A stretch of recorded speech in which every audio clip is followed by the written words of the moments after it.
بسم اللہ الرحمن الرحیم۔ پیارے بچوں، آج ہم کلاس 10 اسلامیات کی حدیث مبارکہ کا ترجمہ پڑھیں گے۔ بسم اللہ الرحمن الرحیم۔ حدیث مبارکہ اذا قلت لصاحبک یوم الجمعۃ انصت والامام یخطب فقد لغوت۔ اس حدیث میں فرمایا جا رہا ہے کہ جب تم نے جمعہ کے دن اپنے ساتھی سے یہ کہا خاموش ہو جاؤ، انصت مانا خاموش ہو جاؤ، والامام یخطب جب کہ امام خطبہ دے رہا ہو، فقد لغوت تو تم نے فضول بات کی۔ اب یہاں سے خطبہ جمعہ کے آداب بیان ہو رہے ہیں۔ اس حدیث میں یہ جو خطبہ کا جو ترجمے میں ہم نے پڑھا ہے نا کہ جب تم نے اپنے ساتھی سے یہ کہا خاموش ہو جاؤ کہ جب کہ امام خطبہ دے رہا ہو، اس سے مراد وہ عربی والا خطبہ مراد ہے جو درمیانی اذان کے بعد امام صاحب عربی کے اندر خطبہ پڑھتے ہیں۔ اس خطبے کی بات ہو رہی ہے کہ جب وہ خطبہ پڑھا جاتا ہے اس خطبے کو توجہ کے ساتھ خاموشی کے ساتھ سننا بہت ضروری ہے۔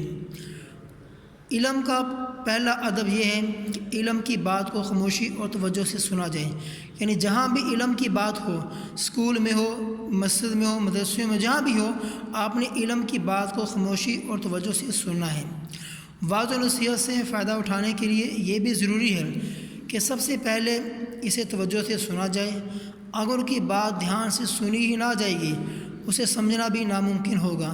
جب بندہ کسی بات کو سننے کے لیے بیٹھا ہو اس کی پوری توجہ یہ ہونی چاہیے کہ میں جو بات سن رہا ہوں پورا دھیان اور پوری اس توجہ سے سنیں کہ یہ بات میرے لیے ہو رہی ہے، میں اس بات کو سنوں گا اور اس کو سمجھنے اور اس پر عمل کرنے کی بھی کوشش کروں گا۔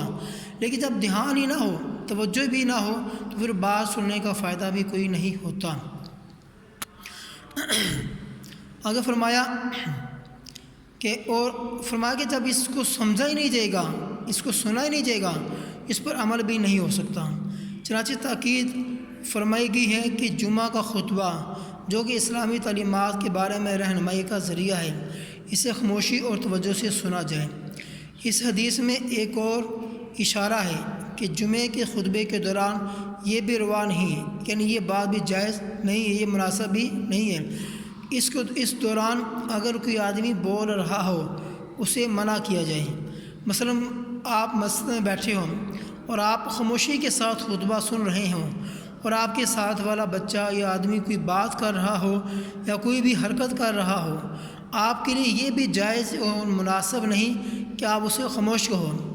آپ نے اسے خاموش کرنے کے لیے بھی کچھ بھی نہیں بولنا، کیونکہ اگر آپ اس کو خاموش کرو گے نا اس سے اور لوگوں کی بھی توجہ منتقل ہو سکتی ہے اور ان کے سننے کا عمل بھی متاثر ہو سکتا ہے۔ اس لیے فرمایا کہ خود بھی توجہ سے سننا ہے اور کسی دوسرے کو اگر کوئی بندہ بات بھی کرتا ہے آپ نے اس کو یہ جو حدیث کے ترجمے پڑھا، اگر آپ نے ساتھی سے یہ کہا خاموش ہو جاؤ تو تم نے فضول بات کی۔ تو اللہ تعالیٰ سے دعا ہے کہ اللہ تعالیٰ ہمیں خطبے کو جمعے کو پوری توجہ اور پوری دھیان کے ساتھ اور جہاں بھی علم کی بات ہو اس علم کی بات کو توجہ اور دھیان سے اللہ تعالیٰ میں سننے کی توفیق عطا فرمائے۔